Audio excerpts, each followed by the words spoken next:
welcome back. Today we're going to do something extremely typical. I'm actually very intimidating dish, but with very simple ingredients. And I'm making Tortilla Española, which is the Spanish omelette that we all know and love. What really puzzles me about this particular dish is that nobody in the world makes it the same as each other. So you can have 20 people in the same place, in the same ingredients, the same atmosphere. They will all cook one Spanish tortilla, and not one of them or not two of them will be the same. They will all be different. And it's so simple with potatoes, oil and eggs, and optional, if you want, an onion. 4 ingredients. How difficult can it be to do it the same? Well, it's impossible. Today I'm going to show you my version, which is the one that I usually do for my family. What I have here is about a kilo of potatoes. That's usually what I do, and how I cut it. Well, first, potato. Let's talk about the potato. The potato, there's no specific type of potato that you have to use for this particular dish. I mean, I'm sure everybody or families have their preferred potatoes, but there's nothing written about it. You can use anyone you like, whatever works for you. The second thing is how to cut it. Some people cut it with a mandolin, super thin, in layers. Some people square it. Some people cut it in chip shapes. I've actually seen a very particular Spanish omelette, which my son loves, from one of my favorite eating places, which I'll be doing for you in the future, who cuts it in very thin battens, like matchsticks, and cooks it really slowly.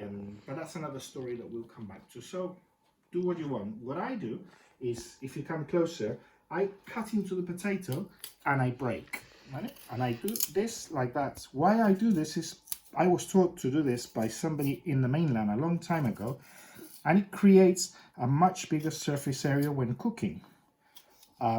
Why we do it, I don't know if there's a particular reason to do this or not, but it is true that it creates a much larger surface area and irregular shapes. I've always done it like this. I was taught to do it like this, and so I'm going to carry on doing that. And that one I'm going to throw in the bin. So leave me with this potato, and I'll be back in a minute. Potatoes are cut, and now, believe it or not, before we actually fry them, I'm going to salt them. And I always do this, and this is a really important step for me, even though a lot of people believe that the salt disappears in the frying. It doesn't. This is the right moment for me to season the potato, because for 2 reasons. Firstly, it's going to absorb all the excess water that the potato has and eliminate it, so I don't have to throw it in the fryer. And secondly, the potato is going to take that seasoning inside, which it will not do after frying. So we leave that on the side, and we go back to the most talked about ingredient. Do we put onion or do we don't? At the end of the day, do whatever you want. You don't like onion on your tortilla, don't put it. You like onion, put it. I love it. And then that's the next big question is, when do we put it? I like putting it with the potato. There are people who cook it separately, they caramelize it, they do all sorts of different things, they put it a bit later. I don't. I actually put it exactly at the same time with the potato, because I don't really fry the potato that aggressively at this. Well, you'll see that in a minute. I actually kind of, how can I explain this? I kind of cook the potato slowly in the oil. I just let it bubble softly. Poaching it would be more the correct word, or even like a strong confit of oil. That's how I usually do my potato, because I don't want color. I want the potato to cook in the olive oil and get the qualities of the oil, but I don't want color, and I certainly don't want any texture on the outside of the potato. So, onion cut, in my case, goes in with the potato. And again, we mix these ingredients so the onion also benefits from that seasoning which I've already put on the potato. Perfect. Okay, now you're gonna have to follow me. Hold on, let me just quickly wash my hands.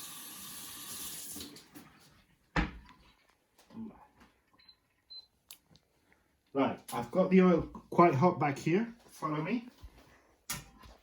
It is very hot initially because I want the potato to be hit by the oil. So I'm going to start putting my mixture in here.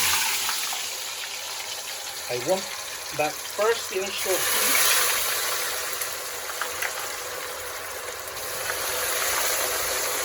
That's why I do it in a wok, guys. Normally you should use a frying pan, but I don't.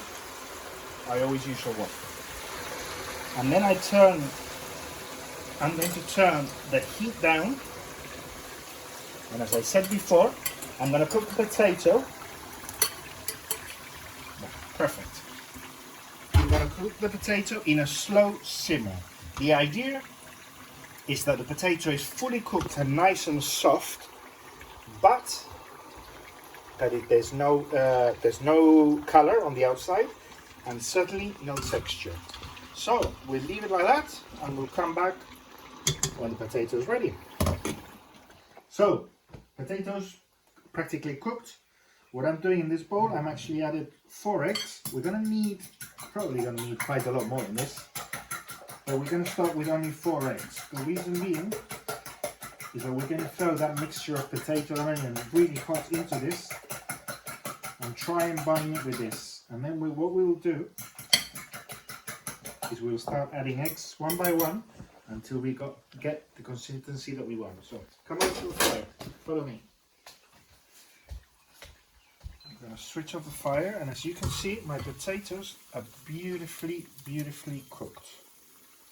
They're not fried, so they're not crispy. I don't want crispy. They did get a bit more color than I desired, but hey, what can we do? That won't affect the recipe. It doesn't matter if you throw in a bit of oil into this mixture. That's okay. It's not going to be a big dramatic thing. So, okay, and here, these potatoes are kind of super soft now and beautiful and silky, and they're really nice. That's what I like in my tortilla de patatas. However, having said that, if you guys want a crispy potato, that's fine. Anyway, put that to the side.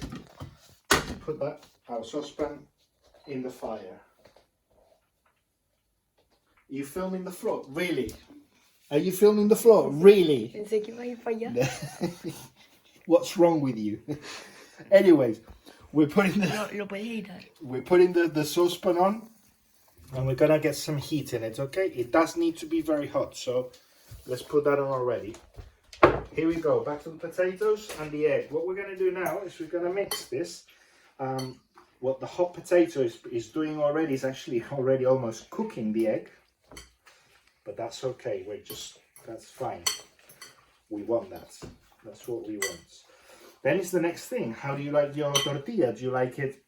Because I personally like my tortilla to be slightly undercooked. And I know some people just can't stand that, but I love it. I think it's fantastic when it's slightly undercooked. I think I'm going to put only one more. And that's it. Yep. I'm happy with that consistency. So come closer, look at this. Look at this consistency. You can see that the potatoes already absorbing and becoming one with the egg. And that's exactly what we're looking for. Right, in a normal circumstance, I would probably let that rest for about 10 to 15 minutes so the egg really binds with the potato. But because we're making a video, I can't do that. So, follow me. We're gonna add a little bit of oil from the potatoes. just a little bit. Perfect. And it needs to be really hot. And why is that? Because I want to create a crust on the outside of the tortilla, but the inside I want it juicy. That's the goal that I'm looking for. If you want it overcooked, or you don't like it juicy or loose in the middle, then make sure you lower the temperature and you cook it for longer without burning the egg, okay? So here we go. Perfect. Perfect.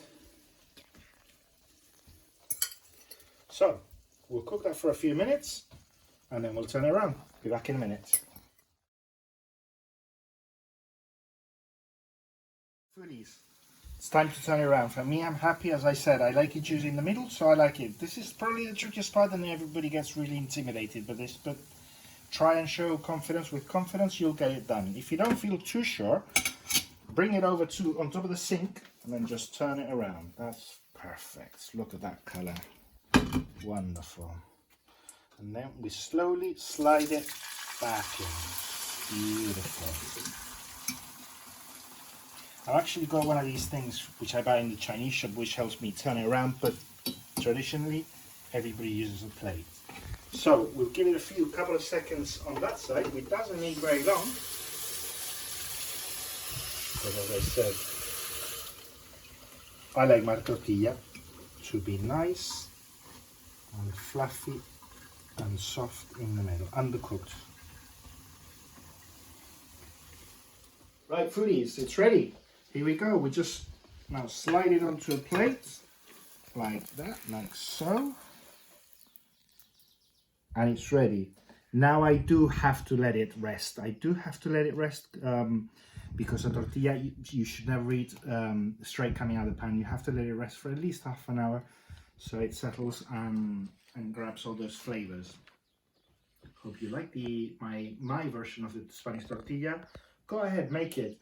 Be adventurous. Cut potatoes how like you want. Cook them like you want. And give it a go. If you like the video, obviously hit the like button.